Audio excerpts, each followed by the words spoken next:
All right. Well, good morning, everyone. My name is Rob Olson with Technology Source. Welcome to our virtual roundtable.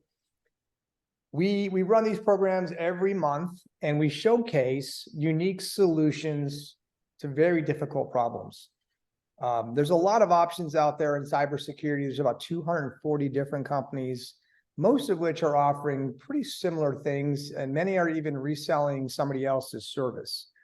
Our mission here at Technology Source really is to provide you with very unique solutions that aren't available elsewhere, that add a high level of value and provide outcomes that reduce your operational cost, improve your efficiencies, and improve the experience of your clients. And I think that's a big differentiator coming from us in our space as being a advisory firm with access to 500 providers globally. We have a little different approach, right? And that you're going to see that today as I introduce our guest speaker. Today, we've got Wade Tucker, strategic advisor and CISO for Passpoint Security. And Passpoint Security has been working with us for about 4 years, and we've had the pleasure of working together since then. And it's really a phenomenal product because, as I said earlier, there's about 240 security companies throughout the US playing in the cybersecurity space, and Passpoint is highly differentiated. In fact, I've not been able to find anyone that does exactly what they do. And our clients have found this to be extremely valuable as well. Wade, welcome to the call. If you don't mind giving us a little background, we'd love to learn more about you and your expertise. Yeah, sure. Well, first off, I really appreciate everyone's time on Thanksgiving week. I know there's probably a lot of things you'd rather be doing and maybe even spending time with the family, but really appreciate you guys hopping on the phone here today and talking with us. Yeah, as Rob mentioned, we've been working with Technology Source now for about 4, almost 5 years. Been a great partnership. My background is in cybersecurity and business continuity. Time flies. Been doing this for going on now close to 15 years. Really seen a lot of different stuff, a lot of different industries, helped organizations implement some programs and processes that we're going to talk a little bit about here today. One of the big things that I think everybody's interested in learning a little bit more about is the onset of artificial intelligence, how that's changing the threat landscape. We've got some pretty cool things going on here at Passpoint. But we're looking really forward to the conversation today and talking with Rob a little bit about what we're doing. But again, just really appreciate the opportunity to talk with you guys. Yeah, no, good stuff. I thought I'd share some information, some of which many of you may have already seen, but I think it's interesting. So Wade, this is kind of a shocking one. 2 in 3 small and mid-sized organizations go out of business within 6 months of a cyber attack. That's an incredible number, and I'm sure that's related to the fact that remediation takes 21 days, and most companies can't survive for 21 days without any cash flow. 4,000 ransomware attacks occur on average every day, and of course, we saw some big ones in the news recently with MGM and Caesars, which we'll talk about later in this call. Security breaches have increased by 67% in the last 5 years. We saw a big boom in 2020 as remote workers were not as secure as everyone thought, and they were an instant target. 91% of breaches start with an email. Human error plays a big role in cybersecurity. But here's one that was kind of eye-opening as well. Traditional antivirus solutions are only 43% effective against today's advanced threats. So what stands out to you? I mean, coming from the industry, seeing this data, I'd love to get your point of view on some of these stats. Yeah, well, outside of the 2 and 3, that's pretty standard, and it's pretty much held true, over time. The big thing about small to medium-sized businesses, they don't have the cash flow. They aren't sitting on a stockpile of cash like an MGM or a Uber, who's been hit multiple times this year. They just don't have the that runway. So they lose a large customer. They have some reputational damage that potentially occurs when something like this happens. They just don't have the ability to be able to recoup. which is unfortunate. The other thing about small to medium-sized businesses too, as well, which we'll talk about here in a little bit, Rob, is that the thing is these organizations don't really have a lot of the means, be it people or be it cash, to really put up the defenses that a lot of their enterprise level counterparts are doing, which leaves them a little bit more susceptible to these types of attacks. But the big thing here, I think, that really stands out to me the most is the fact that if you look down there in the 67% box, it says in the last 5 years, all of these statistics are looking backwards, and they're still staggering. So 4,000 ransomware attacks every day.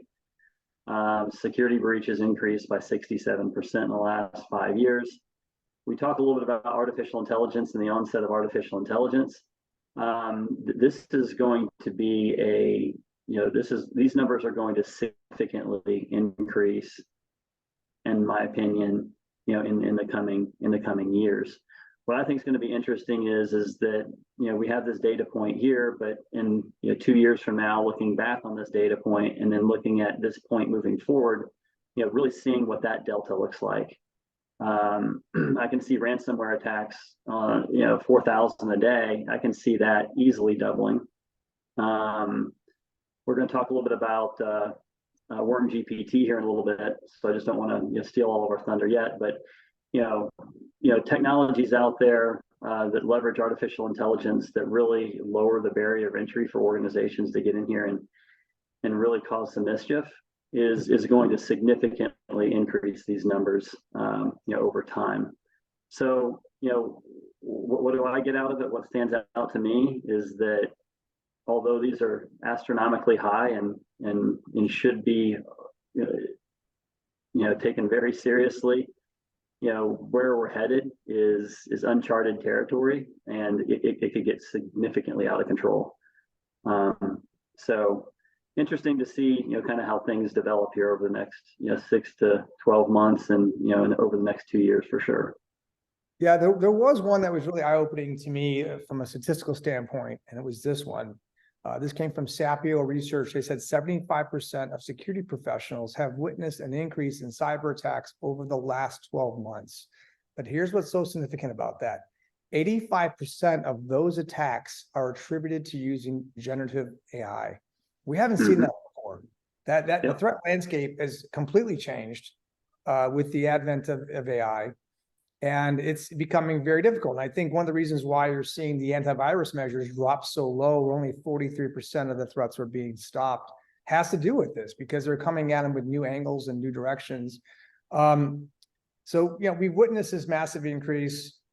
What is driving the trend towards AI? Why are the bad guys, and maybe this is an obvious question, but why are the bad guys using AI to do cyber attacks in 2023?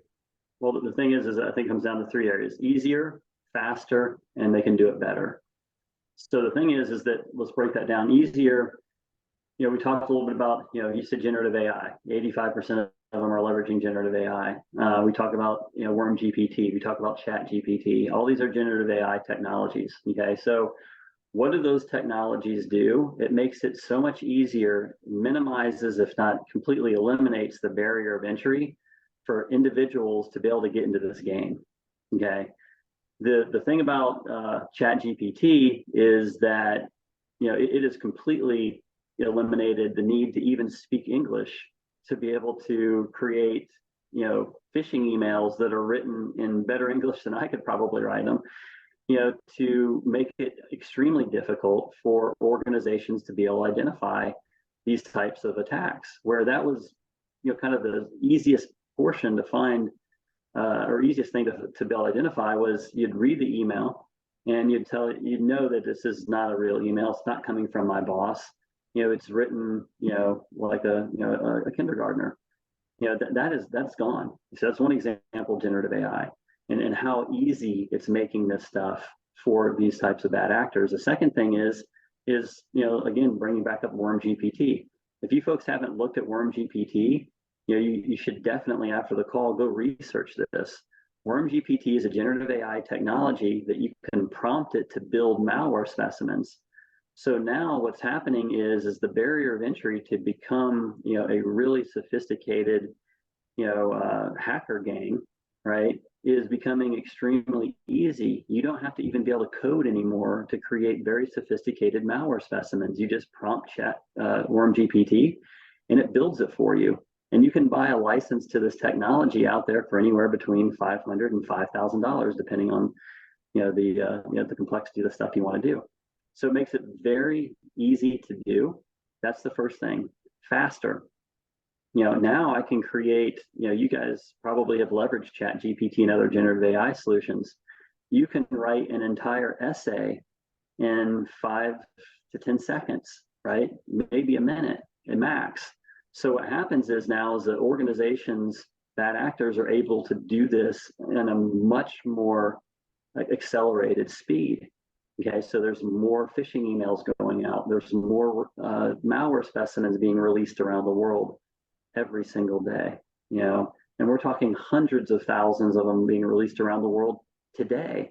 Imagine what's going to happen when people now who don't even need to code can put this information in and create a malware specimen in seconds. That number is going to significantly increase. So the speed, so easier, faster, and the last thing is they can do it better. Okay, so there's no, the old way of identifying a phishing email because it just wasn't written correctly. It's written better now. It's written grammatically correct. The old way of creating a malware specimen and having to test the code and making sure it works, no, you can just ask Worm GP for that information. It's going to do it better. It's going to do it faster. It's going to do it easier. And that's what's driving this trend towards artificial intelligence. The exact same reason why we're trying to implement it, on the good side for organizations to create efficiencies. Those same efficiencies are going to be awarded to the bad side, right? And so what we need to do is, get ready for that. And that's what's coming down the pipe. Yeah, the growth is staggering. I mean, if it's 85%, it's going to be even more dramatic in the years ahead. So I wanted to share a couple of things that have hit my email box. To your point earlier about what's happening now with ChatGPT and the linguistics have improved. Like I'm used to seeing in the past, you get these fake emails and you'd have one of the letters would be the symbol for boron, and you knew right away, well, that's not an English alphabet letter. That's not right, right? Or it was written in such a strange vernacular that nobody speaks that way in the United States. It's easier. But if you read these examples I'm going to put up, that's not the case anymore. So one of the most prominent trends in AI-driven cyber attacks is clearly the use of ChatGPT. We're going to see some examples of that with this Amazon one, and there's other ones that have occurred with Best Buy. So hackers can now create, as you mentioned, convincing phishing emails. They can spread malware, fake news, and ransomware capable of deceiving anyone. In fact, the only way I was able to tell that my Best Buy email was fake was I clicked on where the email came from, right? And it came from Gmail. Or you can also Google the telephone number and make sure, does that show up as being a Best Buy number? If it's not, then you know right away that it's fake. But it is hard. It's not as easy as just reading through it and going, oh, this is fake. The logo doesn't look right. This logo for Amazon's perfect. Traditional cybersecurity solutions struggle to detect these AI-generated attacks as they appear legitimate. So very frightening space right now in the technology world as we're trying to deal with this. AI-powered bots and tools are highly adept at exploiting vulnerabilities and launching targeted attacks on cloud-hosted infrastructures. Geopolitical tensions, a big thing right now, contribute to the rise of AI-driven attacks to disrupt operations, steal sensitive data, and cause widespread turmoil. So Wade, any thoughts there? Any feedback there? Yeah, so majority of the attacks are coming from where? Coming from Russia and China. If you talk about geopolitical tensions, where are the two biggest tensions? That's the new battlefield. You can see what's going on with a lot of these countries out here, where we go in and we'll just do a blackout where they just don't have access to internet, they don't have access to power. We've even seen with some of the tests that we've done here at Passpoint within the United States, we test a lot of electrical grids, we test a lot of municipalities, we test a lot of waterworks facilities. things like that, that would be critical infrastructure, that would be absolutely high targets for any sort of bad actors, or any sort of geopolitical issues that would arise. If somebody wants to attack us, it's unbelievable to see what sort of vulnerabilities that we have out there that are absolutely exploitable.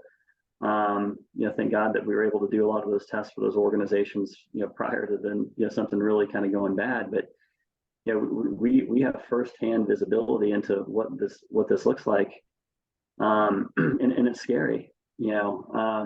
So we're we know that AI is going to be leveraged against organizations in the future.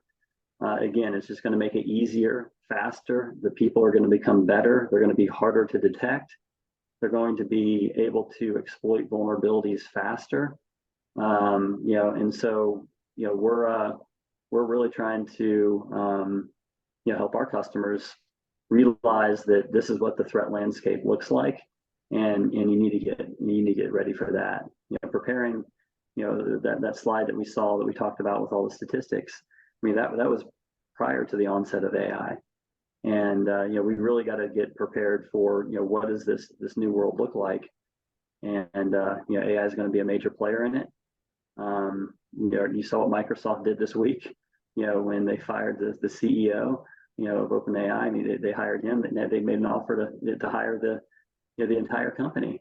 What does that mean? When one of the largest IT organizations is willing to, in a roundabout way, cheaply acquire one of the top AI organizations in the world. They didn't have to buy the company. They're just going to hire all their employees.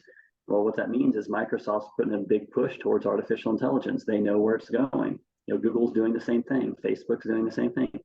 All the big players out there are investing in this type of technology because they know this is where it's going. The exact same things happen on the other side of the fence. On the bad side of AI, everybody's investing their time, energy, and effort in figuring out ways they can leverage this in a malicious attack. So, organizations, they just need to really be focusing on this, make this a key component of how they're assessing their organization, how they're, taking a look at their cybersecurity posture, making sure that could withstand, the AI side of things, and kind of getting ready to play that game, because the game is definitely changing. Yeah, the use of AI is kind of really interesting and challenging for employees, because these organizations are able to see social media posts. They're able to see what you like and what you're interested in, and tailor a message that makes it interesting to click. And we're going to talk a little bit about the importance of educating employees, right? And that human firewall aspect of security as well, because that's a big part of what we need to do. So another question here is, obviously on everyone's mind, is where do small to mid-sized companies start with regard to addressing the new threat of AI-driven cyber attacks? And we mentioned obviously before the limitations they have with regard to budget, capital, and staffing. So maybe walk us through, where do we start? Where do they go? Yeah. I think one of the big things is, and we see this a lot, and we focus on what we call SME, which is small, medium enterprise. Here at PassPoint, we define that as 1,000 employees and less. What we see happening, in this area is exactly what you're talking about here. Severe limitations, typically on the staffing front. First, they just don't have the people. A lot of our customers, if they have 1 or 2 people on staff, they're lucky. 3 or 4 would be considered a large team for some of these smaller organizations. With how fast the threat landscape's changing, they just don't have the time to keep up with where they need to keep their organization, and with the consistent changes that are occurring on the threat landscape side. So, the first thing that we really like to do with companies is try to, sit down, chat with them a little bit, figure out where they are, what they're doing, what they got implemented currently, maybe identify some of that low-hanging fruit there where we may be able to augment, some of those tests for them, to really get them the information that they need on a more consistent basis, to keep up with the threat landscape. So, doing those assessments, I think, are number one. Really kind of getting a lay of the land. Some organizations, they may not be in a regulated industry. If they are, then they really don't have to worry about the whole, choosing a framework. But there's frameworks out there like CIS. NIST has got a few of them out there, and NIST CSF, and a few others that organizations can they don't have to jump in there both feet, but they can get a really good understanding of some industry best practices out there and kind of mirror or build their own framework with those other existing frameworks out there to get a little bit of direction if they aren't already in a regulated industry. You talk about the hospitals, with HIPAA, and banks. FTC just came out with the safeguard rules.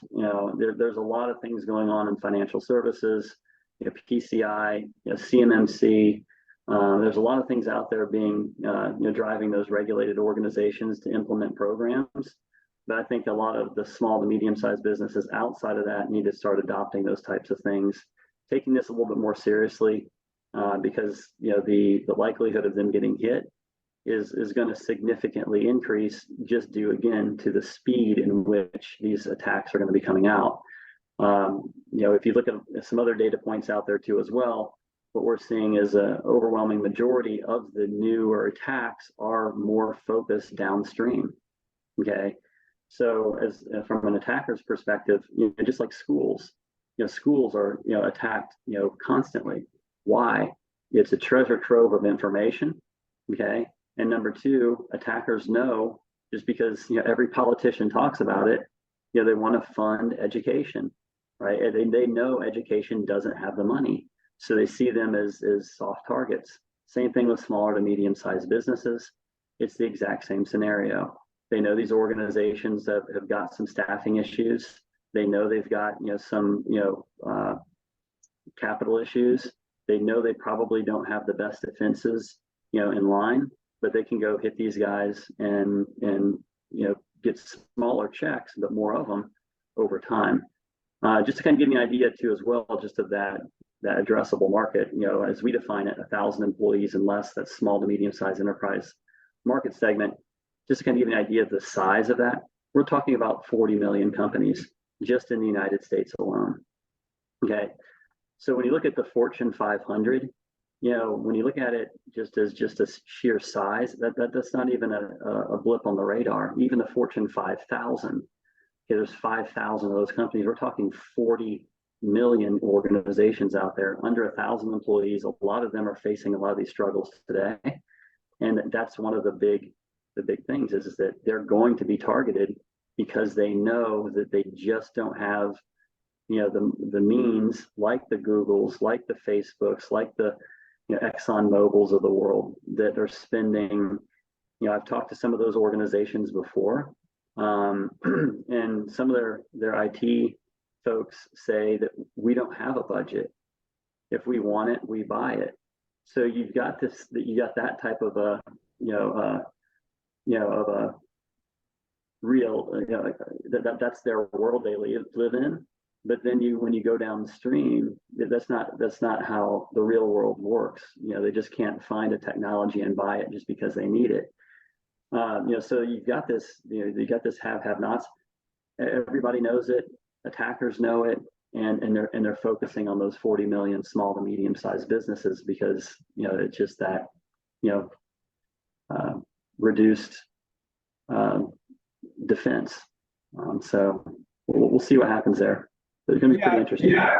One thing I would say is that this is something that nobody has enough staff, nobody has enough budget, and they really need to rely on and lean on managed service providers like a Passpoint, just because they can't do it. I'm looking at some of the challenges right now for our clients, right? Inflation has impacted budgets, right? So, going to trying to find solutions to pay for these implementations are interesting, and we can help with that. As the cost of technology goes down over time, we can help find the budget, right, from some other service that is maybe billing at a lesser cost now.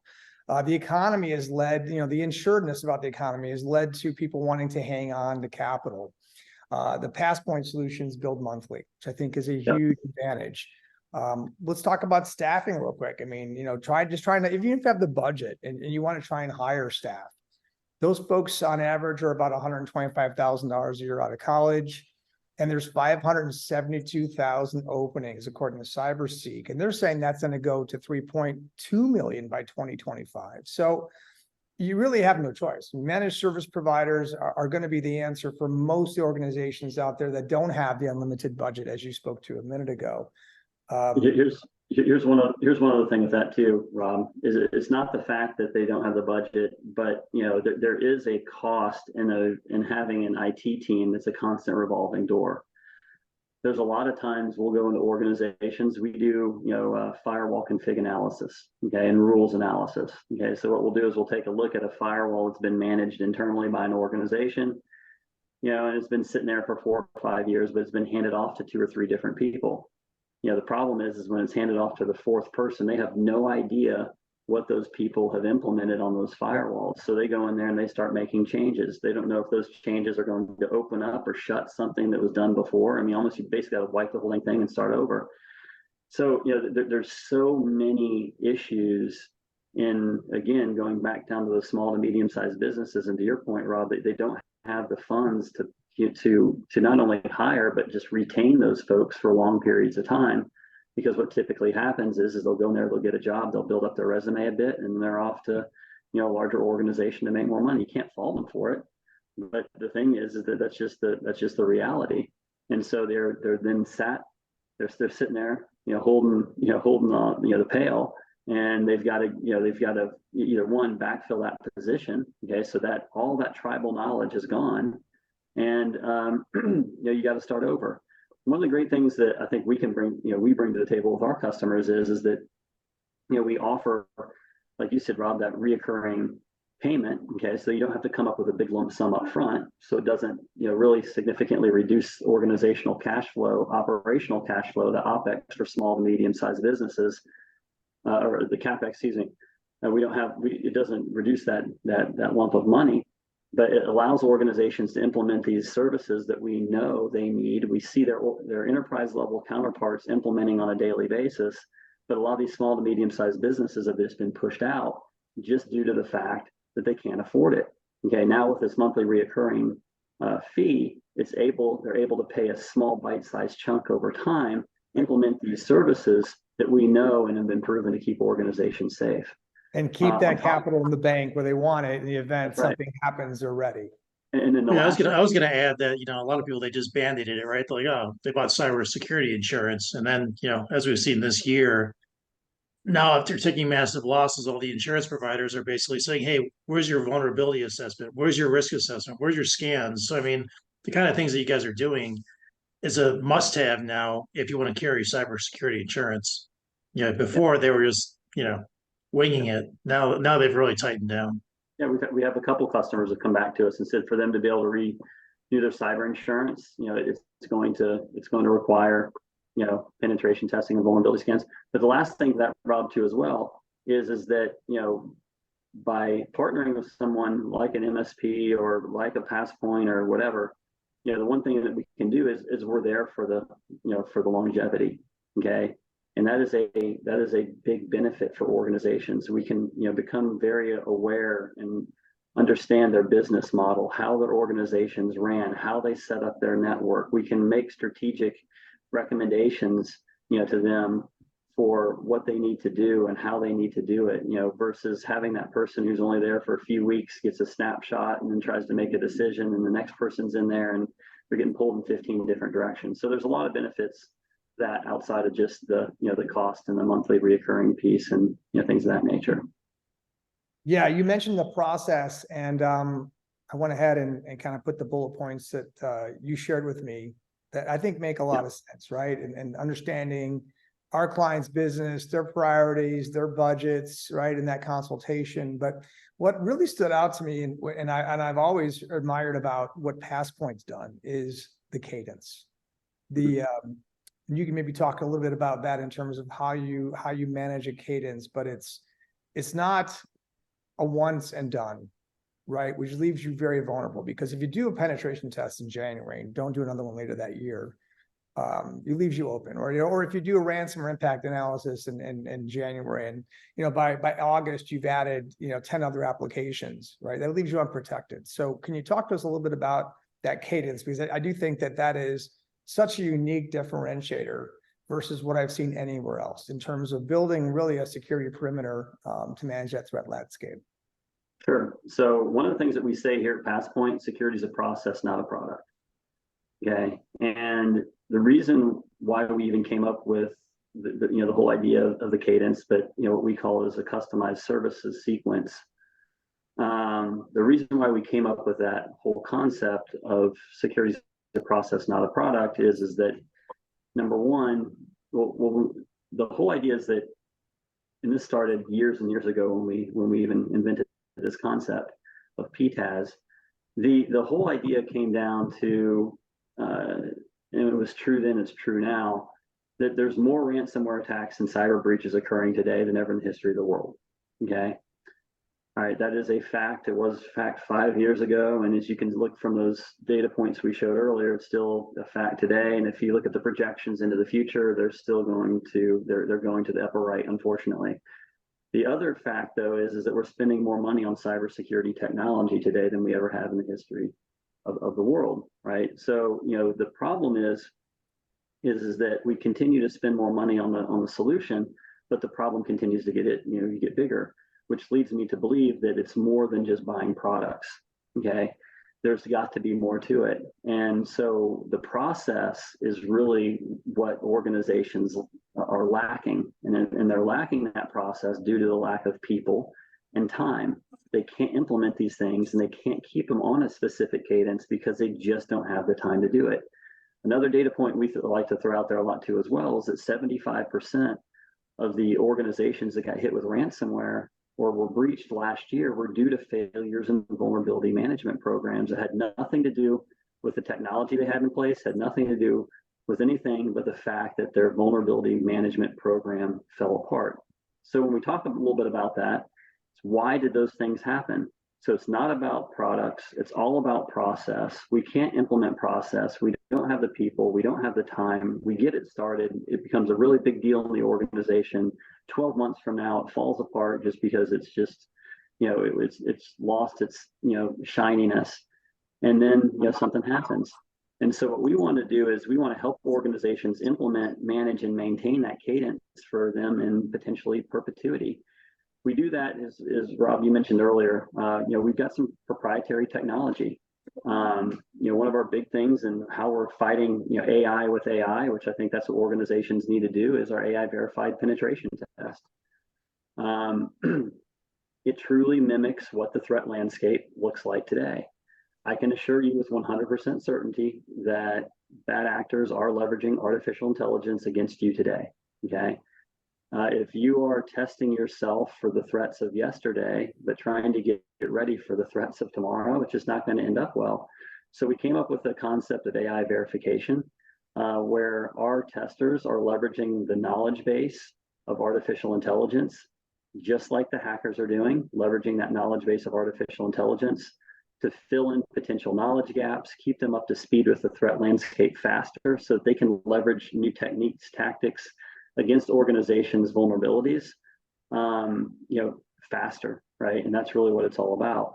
It's the exact same knowledge base that the threat actors are going to be leveraging, and that's our AI verification piece. We're really kind of taking penetration testing to the next level. We aren't leveraging any AI on the network, so this is not an automated test. This is still conducted by a human, which is extremely important because that's exactly what's going to be happening in the real world. Secondly, our ransomware impact analysis, right? That leverages artificial intelligence. A big benefit there too as well. We'll talk about that here in a few minutes. But yeah, the next assessment option was vulnerability testing. So we heard a little bit about the pen test and AI, and we're going to talk a little bit more detail about that here in a second. Yeah. But vulnerability testing, we hear that a lot. And what does that include, and how is it different from the other offerings we've seen in the industry? Well, so the industry has become very reactive. Okay. So you talk about proactivity versus reactivity, okay? And it's two different, completely different mindsets. Vulnerability assessment, okay, vulnerability testing, okay, whether that's through vulnerability scans, whether that's through penetration testing, is a proactive process in identifying these threats before they become an issue. We really like to compare this a lot to, the medical industry, okay? And how you actually run, you probably run your life this way, Rob, I do, and most of my friends do too as well. They go every year to, meet with a primary care physician, okay? Why do they do that? Well, they're assessing their vulnerabilities essentially, but they're doing it from a human side. What we see happening right now in the cybersecurity industry is that they're doing it backwards, okay? It's reactive. So basically what people are doing is they're saying it's okay to have a heart attack, okay? And we're just hoping that the ambulance can get us to the hospital in time to save us. And it's a very reactive process, okay? We have a program in place that can do that, okay? I'm sitting at home, I have a heart attack, I can call 911, hope they can get here fast enough to contain the blast, to minimize the damage so it doesn't, put me out of business, okay, which is what we're seeing with a lot of these organizations, right? Our mindset is completely different, okay? What we want to do here is we want to put in a proactive process where we're going to the doctor years in advance, identifying vulnerabilities, identifying potential health issues, right? Hey, your cholesterol is really high. We probably need to change the way that you're living. Maybe change your diet. So what does that do? Identifying those vulnerabilities in a proactive manner and fixing them, before they become a problem can significantly reduce the impact. Okay, so maybe I don't have a massive heart attack. Maybe I don't even have a heart attack at all, right? It can change the trajectory of the business moving forward. Okay, that is how people actually manage their bodies. We think it's the exact same way organizations should be managing their networks. Okay, identifying these vulnerabilities in a proactive manner, absolutely critical. Identifying what threats could affect their organization prior to becoming an issue, absolutely critical. We don't want to sit and we don't want to wait for an attack to happen, or we don't want to wait for malicious activity to be occurring on our network. And then hopefully we get the alert and hopefully we can respond to it in time to save the business. That is a very, very risky situation. If we can be proactive versus reactive, that we think that's a better place to be. Obviously, both of them together is a more ideal situation where you've got, just like, we're doing with going back to the medical thing, let's be proactive. Let's identify these vulnerabilities, knowing that if something does happen, the ambulance can still come get us. So we still have that, in place. I don't want to cut off the ambulance and have them not be able to come pick me up if I have an issue, right? I still want to leave that opportunity in place. So having that holistic approach is obviously ideal. But if I was going to choose between one or the other, I would definitely take a more proactive approach in identifying these vulnerabilities so I can minimize that impact, if not completely eliminate it, from occurring in the first place. But again, money doesn't grow on trees. But So, we talk about coming back to Cadence with regard to the different scans that you're doing and the proactive nature of things. It's monthly recurring billing. I want to restate that, but also, you can build in your Cadence how often you want your penetration testing to occur, how often you want your vulnerability testing to occur. How does that normally look? What do you normally recommend when it comes to building that Cadence for the customer? How often should you do a penetration test? How often should you do vulnerability testing? Yeah. So money doesn't grow on trees, and that's really the biggest factor here in putting together a program to fit an organization's needs. What we like to do is we like to assess the organization's internal and external cybersecurity posture, network-wise, at least every 90 days, whether that's through penetration testing, whether that's through vulnerability scans, whether that's through other means. That's what we like to do, giving that consistent feedback for a couple different reasons. Number one is that the threat landscape's constantly changing. As we talked about earlier, it's going to be changing a lot faster with the onset of AI. So, organizations need to be, remediating quicker and then validating that remediation, faster. So doing that on a 90-day cadence, seems to be a pretty good pretty good process. Typically, organizations are trying to remediate, critical vulnerabilities, immediately. If not within 3 to 5 days, high vulnerabilities within a couple of weeks, mediums and lows, after that. So that 90-day time frame typically gives organizations adequate time to make significant changes to the network. Now let's come back, let's validate that those things are correct, and then let's get a new list of the latest and greatest vulnerabilities that are out there, and let's start chipping away at those. And then that process just builds upon itself. Your cyber hygiene continues to increase, as you start to remediate those vulnerabilities, and stay on top of it, and you get to a better place.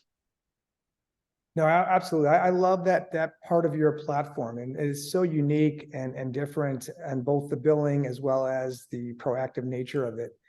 So obviously, we mentioned this earlier, but ransomware has been in the news, right? Mm-hmm. The recent attack at MGM, and this is according to the 10-Q filed by the company, has cost the company $100 million. And I understand that 10 million of that was just consulting and remediation. So massive impact to the business. And we know that Caesar's Palace actually paid the ransom, $30 million, right? So from what I've seen, your product, and I have not been able to find anybody that does this. I searched high and low for hours last night, could not find anybody that has a ransomware impact analysis that works the way yours works. You do have do appear to have an exclusive product here to help address the risk of ransomware. Walk us through real quick how the product is used to prevent a ransomware attack, because I don't think this is something that folks have heard about. I'd love to cover that particular. Yeah, so it's interesting. This is a proprietary technology. We started building this about 4 years ago, built on top of artificial intelligence and machine learning. It's a great tool. Basically, what it does is we capture malware specimens. The name of the technology is called Cymrix. We capture these malware specimens, place them inside the technology, detonate them, watch what they do, learn what they do, and then reverse engineer these malware specimens in a de-weaponized state that we can then give to our customers. They can place on their production network, which will then walk them through a ransomware attack, leveraging that type of a experience in a safe environment. Okay. As you mentioned, Rob, there is no other organization out there that can do this. All of our competitors in this space are leveraging secondary networks. So they're having organizations build a secondary network, which takes a lot of time. It takes a lot of money. The secondary network never really replicates what the first network is all about. That whatever percent difference that is, could be your Achilles heel. What we can do is we can actually eliminate all that time, energy, and effort in creating, managing, maintaining, paying for that secondary network, and we can focus primarily on your production network. Why? Is because that's what other hackers are going to be doing. Why do we do all this stuff in the first place? Is we do this to simulate a real-world attack. Why do we do penetration testing? We want to simulate a real-world attack. Okay, we want to simulate exactly what a hacker is going to do, to your organization, and then do it over and over and over again. Same thing with this ransomware technology. Okay, this ransomware technology simulates a real-world attack on your production network in a safe environment, and then basically it tests your organizational controls. So, do you have an endpoint detection solution in place? Fantastic. How do you know that that thing's working? Okay. What's interesting, here's another data point. 75% of organizations that got hit with ransomware last year had an up-to-date endpoint protection solution in place at the time of infection. Almost 8 out of 10. It's crazy. Okay. Those tools were supposed to were built, and are absolutely sold under the idea that they were going to save these organizations. That the facts are it's not. Okay. So how do we test these things? Because I can assure you that every 8 out of 10 of those organizations, 100% of that 80% would have loved to have known that those tools were going to fail. Well, guess what? We can test those for them. Okay, we can walk them through a ransomware attack. We can check those configurations. We can show them exactly what's going to happen. Again, proactive versus reactive. Why not proactively test these things, understand that they may or may not work, fix those things prior to getting hit, with a ransomware attack? And that's what we're doing here with that RIA tool. It's going to significantly reduce the impact, could completely eliminate the impact. The biggest thing I think organizations need to worry about today, through tools like Worm GPT, is that, that divide between the attackers and the technology and where we're constantly chasing them. They're going to be moving faster than they ever have before. I think the biggest thing organizations are going to have to face in the future is a higher likelihood of a zero-day attack. Okay. So a lot of these technologies that are out there are going to be rendered, in those cases, useless, because they're, a zero-day attack is an attack from, a product that's never, or a malware specimen that's never been seen before. Okay. So how do we do that? Okay. Well, one of the 3 tests that we run leveraging our ransomware impact analysis is a zero-day attack. So again, we can proactively show organizations what that looks like.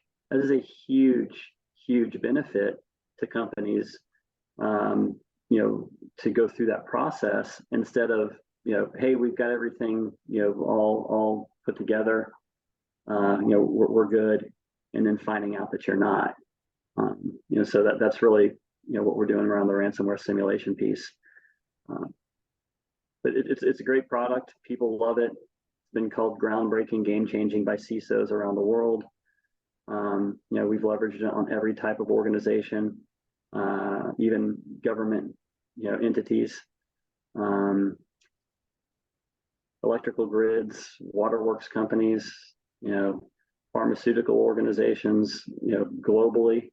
So it's a pretty interesting scenario. We think it's a big benefit for organizations to understand that. And I got a friend who actually gave me a quote I still use, and this was years ago when we launched this product, but basically, was saying that, it gives you tomorrow's news today, right? And that is a huge, huge thing, right? Tomorrow's news today. Being able to understand what's going to potentially happen and fix that stuff before it does. This does that tool. This tool does that for you.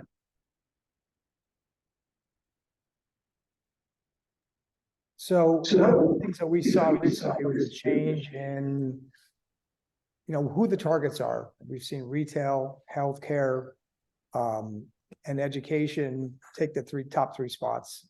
And just kind of curious if you have any thoughts on why that might be the case. Why are those industries being targeted?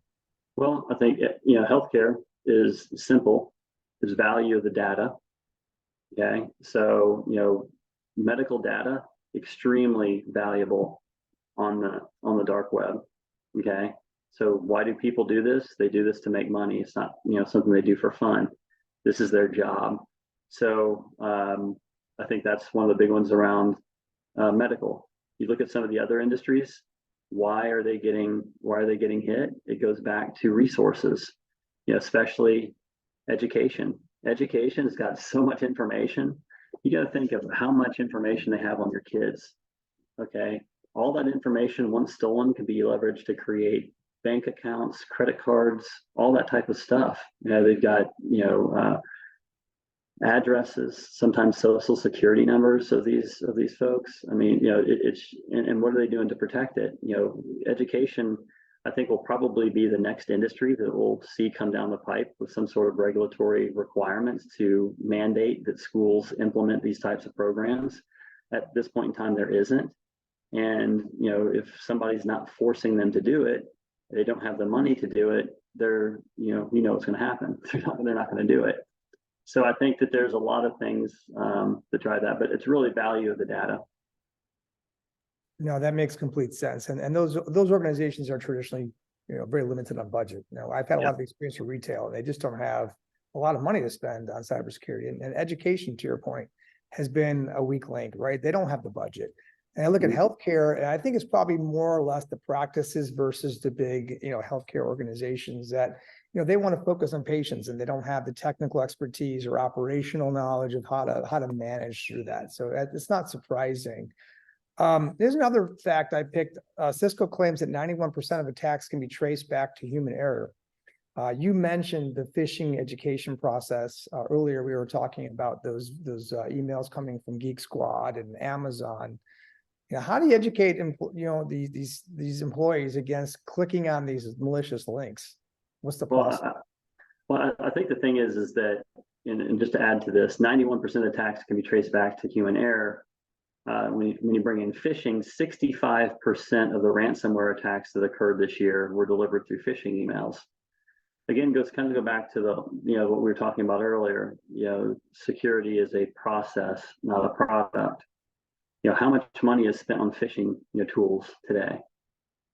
Billions and billions of dollars. The problem is that, again, I think people just become, just a little bit, they're just trying to do it as easy as possible. And what they'll do is, a lot of these tools now, one of the selling points is, hey, this technology we're selling you, we've got 1,000 templates you can use, right? And organizations will just go in there and they'll create a template and just send it out just willy-nilly.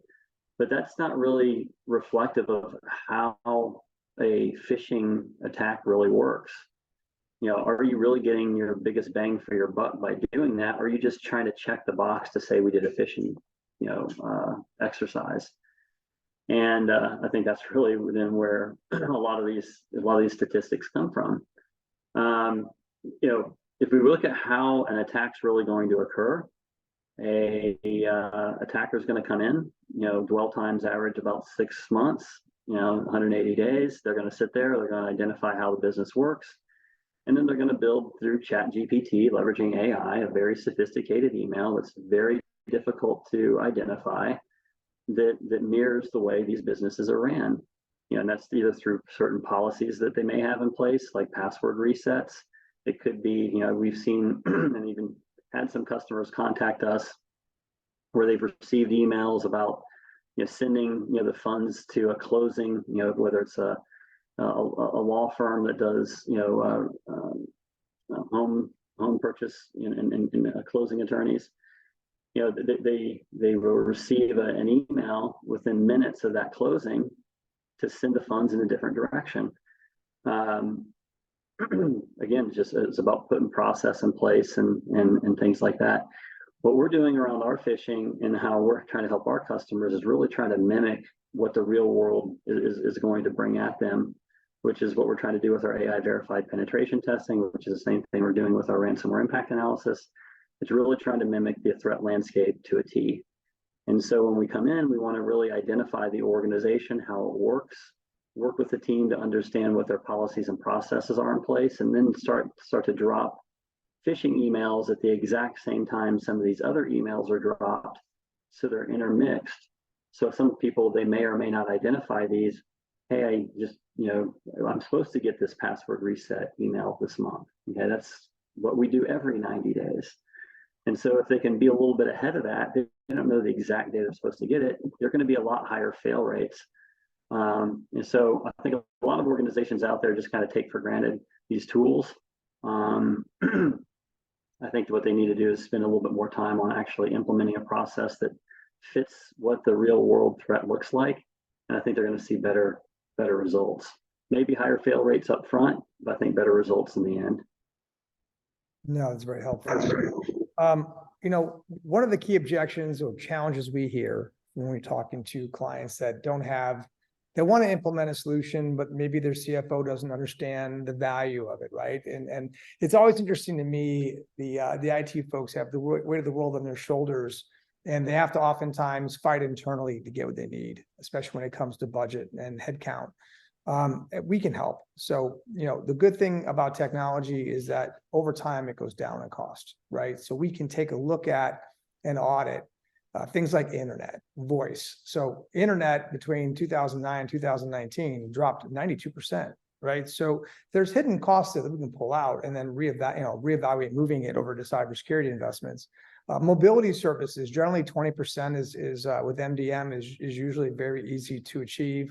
IT services, very commoditized, storage, WAN, network monitoring, on-site support are all things we can help pull costs out of. So don't stop at, we don't have the budget. Let us take a look at where we can pull cost out and reinvest that money into your cybersecurity solution. I think that's a really good suggestion. Hey, so before we adjourn, we got about 5 minutes. I want to open it up for Q&A. Does anybody have any questions for Wade about services, about the state of the industry, anything at all?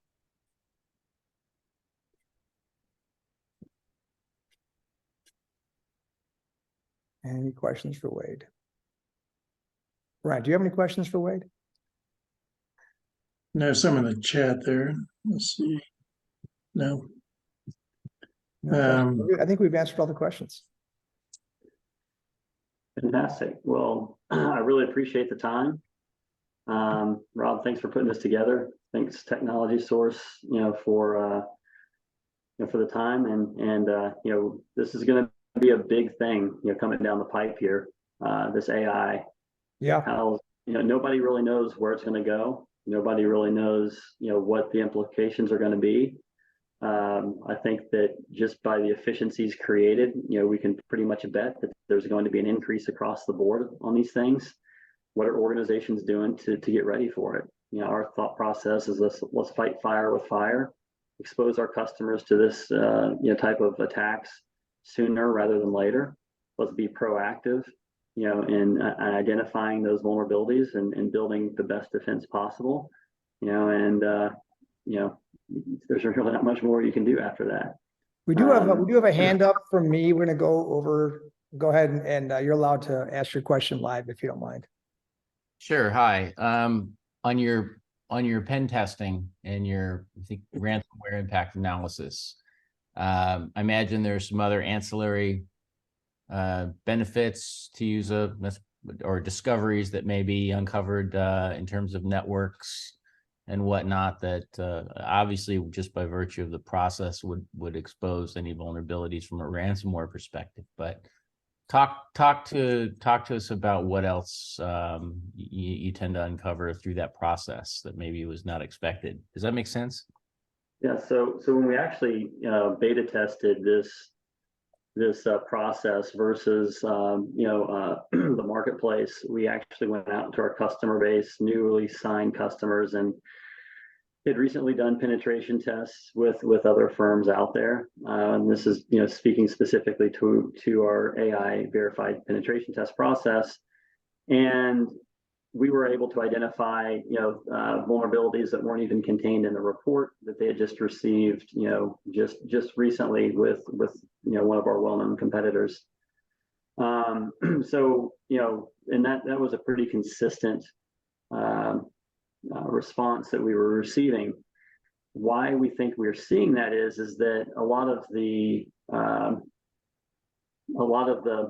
pen tests traditionally done is solely based on a tester's knowledge base and experience level, right? So if they don't know something or they haven't been exposed to that certain something, then it's definitely not going to come through on the report.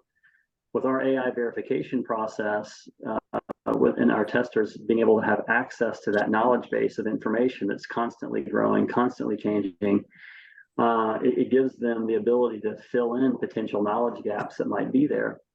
Just like a hacker would. So a hacker is going to come in there, they're going to find a vulnerability, they're going to try to exhaust every opportunity, not just what they know in their mind. So what we're able to do is, leverage and exhaust those types of different angles, and really delivers a more comprehensive approach. As you asked, what are some of the things that we were able to do? And in a few particular tests, we were able to access people's cameras. There's a whole bunch of different stuff that we're able to do, but I just can't remember all of them off the top of my head. But there was a significant uptick in the ability to find and potentially exploit some of those vulnerabilities, and from a standard penetration test versus the AI verification process. Yeah, go ahead. And I think there's another question. So if we were to engage with you for sort of a discovery process, your kill chain analysis tool, that could, if it's how I understand it, that could expose just a multitude or an overwhelming amount of findings that can really be hard to kind of get your arms around. What do you recommend? What's a kind of a methodical course of action to embark on such a process? Because I mean, you can imagine just the immense landscape from a network perspective, and I mean, too much information might be too hard. Might not be a good thing, I guess, is my point. Yeah, so there's two things we're doing around that. Number one is that just like any standard penetration test, we deliver those findings from critical to least critical, right? So criticals, highs, mediums, lows, informational, just like you would in a standard penetration test. Okay. Secondly, what we're doing is we're delivering our tests now in a PassPoint portal.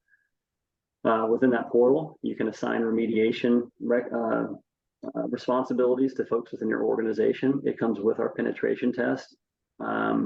It's a big step forward in that management process that you're talking about there.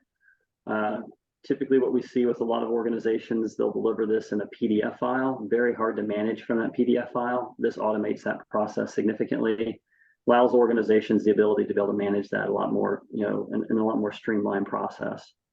So to answer your question, directly, what are we doing to help prioritize that list of, who knows how many findings, but theoretically could be quite a few, is we help organizations identify what those critical vulnerabilities are, prioritize those, give them the recommendations that they need to get those remediated. Well, great. I want to thank everyone for their questions. I want to thank Wade for joining us today, and Bryant, who's our channel director, for joining us as well. Very informative information. Obviously, the threat of AI is real. It's growing significantly, and I think we're going to see a lot of things happen in 2024 as a result of that growth and the changes that people are having to deal with regard to how they manage their cybersecurity. So very insightful, Wade. Thank you for showing up and joining us today, Wade. Bryant, I'm sorry. Thank you as well. Please join us next month for our next event, the Virtual Roundtable Technology Source. That's all for today. Thanks, everyone. Thanks, Wade. Thanks, everyone. Yep, thanks, guys. Appreciate it.